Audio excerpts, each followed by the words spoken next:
مگر آپ نیو ہیں تو اٹس اوکے، میں آپ کی ہیلپ کر دوں گی، امید نے اس کی بات سنتے کہا۔ نو اٹس اوکے، میں کر لوں گی، ویسے میں اس شاپ میں پہلی دفعہ آئی ہوں، مگر ہم جب سے الاسکا آئے ہیں ڈے فرسٹ سے آپ کی شاپ سے ہم فلاورز بائی کرتے ہیں۔ Then you must be new here in Alaska, Umeed نے اس بات میں سر ہلاتے مسکراتے ہوئے کہا۔ نو، کس نے کہا کہ ہم نیو ہیں؟ ایسا تو بالکل نہیں ہے، انفیکٹ ہم یہاں 3 سال سے ہیں اور ہمارے گھر میں کھانا تو مس ہو سکتا ہے مگر آپ کی شاپ کے فلاورز نہیں۔ Oh that's an honour for me, امید کو وہ کافی باتونے لگی۔ آپ یہاں کی آنر ہیں؟ اپنی عقل کے مطابق اس نے سوال کافی لیٹ کیا تھا۔ اس لڑکی نے فوراً شاپ کو دیکھتے اس کی طرف مڑتے پوچھا۔ امید نے اس کو دیکھتے ہاں میں سر ہلایا، وہ ساتھ ساتھ اپنا کام بھی دیکھ رہی تھی۔ You are so pretty by god, اس نے چمکتی آنکھوں سے امید کو فوراً سے کمپلیمنٹ دیا۔ امید کو وہ 19-20 سال کی لڑکی بہت کیوٹ لگی جو ایسے بات کر رہی تھی جیسے اس کو کتنے وقت سے جانتی ہو۔ یو آر سویٹ ٹو، اس نے بھی جواب دیا۔ اس نے بھی جواب میں کہا، ہے نا، دادا بھی کہتے ہیں بہت سویٹ ہوں۔ او دادا سے یاد آیا، میں تو فلاورز لینے آئی تھی، وہ ہلکا سا اپنے سر پر ہاتھ مارتے بولی۔ آپ کو پتہ ہے میرے دادا کو آپ کی شاپ کے فلاورز اتنے پسند ہیں، اتنے پسند ہیں، ہم جس دن الاسکا آئے اسی دن سے آپ کی شاپ کے تمام قسم کے فلاورز کو وہ خریدتے ہیں، وہ ایکسائٹیڈ سی ہو کر بولی۔ امید کو یہ سن کر حیرت ہوئی، اس کے بہت سے کسٹمر ریگولر تھے مگر ایسا کوئی کلائنٹ نہیں تھا جو 3 سال سے ریگولر ہو۔ اس کے نوٹس میں تو ایسا کچھ نہیں تھا۔ شاید یہ لڑکی جذباتی پن میں زیادہ بول گئی تھی۔ کیا آپ کے دادا خود فلاورز خریدنے آتے ہیں؟ نہیں، وہ بہت بزی ہوتے ہیں، اس نے آگے ہوتے سرگوشی میں کہا، ایسے جیسے کوئی بہت بڑا راز ہو۔ پھر پیچھے ہوئی، ان کے کچھ امپلائیز ہیں، یہ ڈیوٹی ان کی ہے، زیادہ تر آن لائن آرڈر بھی کرتے ہیں۔ اب تو مجھے بھی ان فلاورز کی اتنی عادت ہو گئی ہے کہ پچھلے 3 دنوں سے فلاورز نہیں آئے تو میں خود لینے آ گئی۔ آپ سے مل کر خوشی ہوئی، امید کو واقعی وہ اچھی لگی تھی۔ مجھے بھی۔ آپ کی یہ شاپ کب سے ہے؟ اس نے اس خوبصورت سی شاپ کو دیکھتے سوال کیا۔ 3 سال سے۔ واو، مطلب جب ہم یہاں آئے تھے تب سے ہی، وہ حیران ہوتی بولی۔ ہاں کہہ سکتے ہیں، امید بھی ہلکا سا مسکرائی۔ چلیں ٹھیک ہے، میں فلاورز لے لوں۔ وہ مزید کوئی بات کرنے کے بجائے فلاورز کی طرف متوجہ ہو گئی۔ اس کے جاتے امید نے مین ڈور کی طرف دیکھا۔ اس نے گہری سانس لی، شکر تھا آج وہ انکل نہیں آئے تھے، وہ ان سے ہرگز نہیں ملنا چاہتی تھی۔ اگلے 2 دن نارمل گزرے۔ آج وہ یونیورسٹی سے واپس شاپ پر آئی مگر جھٹکا تب لگا جب سامنے ان انکل کو اپنا منتظر دیکھا جو ایک جگہ بیٹھے اس کے موم ڈیڈ کی پکچر کو دیکھ رہے تھے۔ امید دبے پیر پلٹنے والی تھی جب اس کی ورکر نے اس کو دیکھتے بولا، گڈ ایوننگ میم۔ اس نے زور سے آنکھیں میچی۔ آذر شاہ بھی اس کی آواز پر پیچھے کو مڑے۔ امید کو سامنے دیکھتے وہ فوراً سے اٹھے۔ میں آپ کا ہی انتظار کر رہا تھا بیٹا۔ وہ پلٹی۔ ڈونٹ کال می بیٹا، آئی ڈونٹ نو یو، اس نے کچھ سختی مگر آہستہ آواز میں کہا۔ ورکر اس کو ایسے بولتے دیکھ کچھ حیران ہوئی۔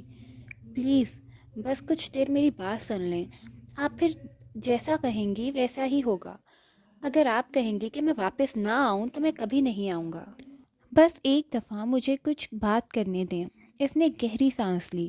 اوکے میری، تم جاؤ دوسری شاپ کو دیکھو، میں یہاں مینج کر لوں گی۔ میری، اس کی بات سنتے ہی رفو چکر ہوئی۔ امید بھی اس چھپن چھپائی سے تنگ آ چکی تھی۔ اگر بات کر لینے سے سب ختم ہو سکتا تھا تو کیا حرج تھی سن لینے میں۔ اوکے کہیے، میں سن رہی ہوں، وہ بیگ سائڈ پہ رکھتی ہاتھ باندھتے بولی۔ آذر شاہ نے اس کو دیکھا، وہ بہت خوبصورت تھی۔ چہرے کو اسپاٹ بنا لینے کے باوجود وہ اپنی معصومیت کو کم نہیں کر سکی۔ اس کا چہرہ آسانی سے پڑھا جا رہا تھا، صاف ظاہر ہو رہا تھا کہ وہ ڈر رہی ہے مگر کیوں وہ سمجھ نہ سکے۔ اس کی آنکھیں انہیں بالکل شاہزر شاہ کی طرح لگیں، وہ اپنے نانا اور سوم کی کاپی تھی، کہا جائے تو غلط نہیں تھا۔ کیا ہم بیٹھ کر بات کر سکتے ہیں؟ انہوں نے نرمی سے پوچھا۔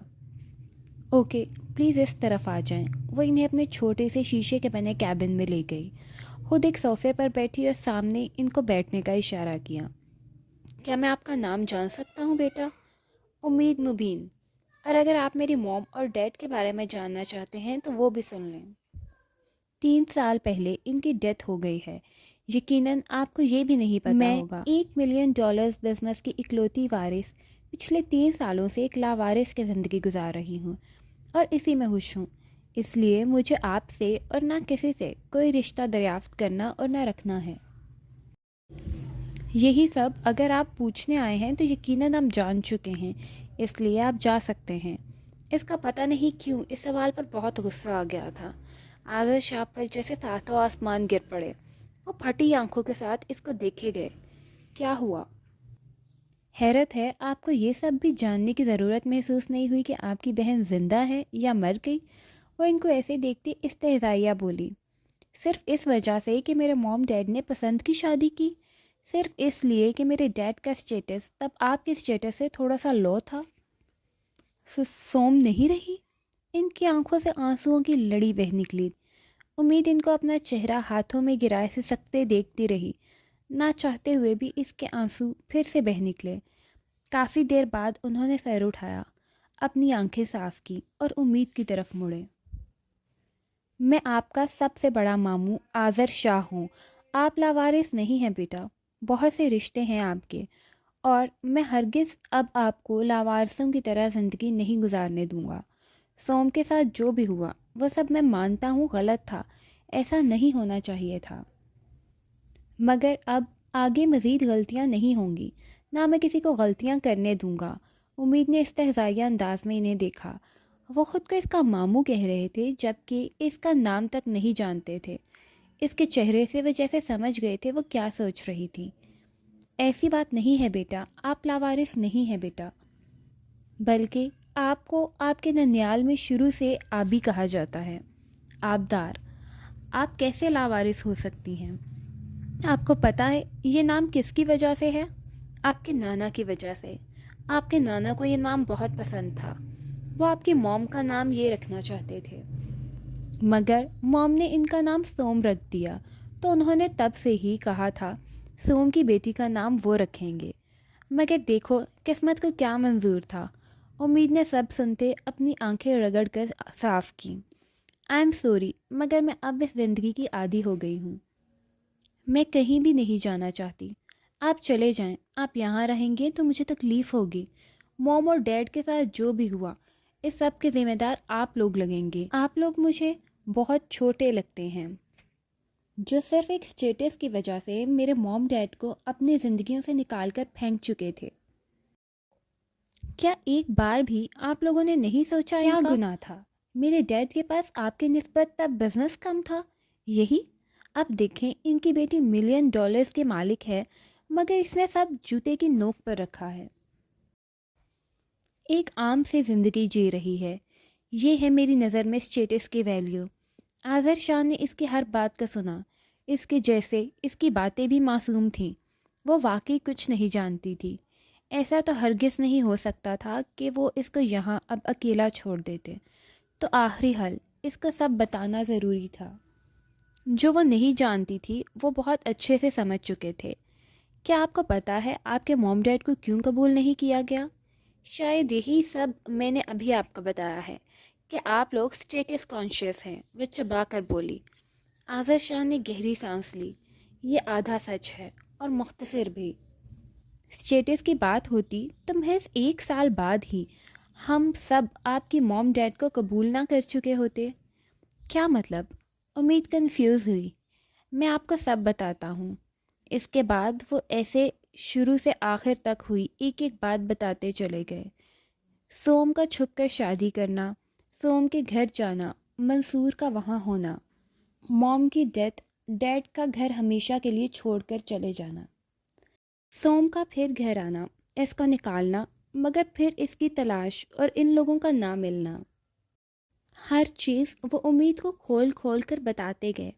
وہ ہر سچ کے ساتھ شدت سے روتی چلی گئی۔ آذر شاہ خاموش ہوئے۔ امید کو دیکھا جس کا پورا جسم کانپ رہا تھا۔ اس نے مٹھیوں میں صوفے کو سختی سے پکڑا ہوا تھا۔ وہ اپنی جگہ سے اٹھے اور اس کے پاس صوفے پر جا کر بیٹھے۔ اس کا سر اپنے سینے سے لگایا اور یہاں امید کا ضبط ٹوٹا۔ وہ پھوٹ پھوٹ کر رو دی۔ وہ آخر کتنی سچائیوں سے انجان تھی؟ بس یہی سوال اس کے دل و دماغ میں اٹھ رہا تھا۔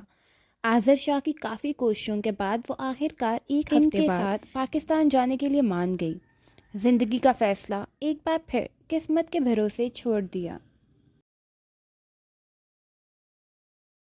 تو یہ تھی ہماری اب کے ایپیسوڈ۔ امید ہے کہ ہمارے پچھلی تمام ایپیسوڈز کی طرح آپ کو ہماری یہ ایپیسوڈ بھی بہت اچھی لگی ہوگی۔ اپنی قیمتی رائے کا اظہار ضرور کیجیے گا۔ تب تک کے لیے اللہ نگہبان۔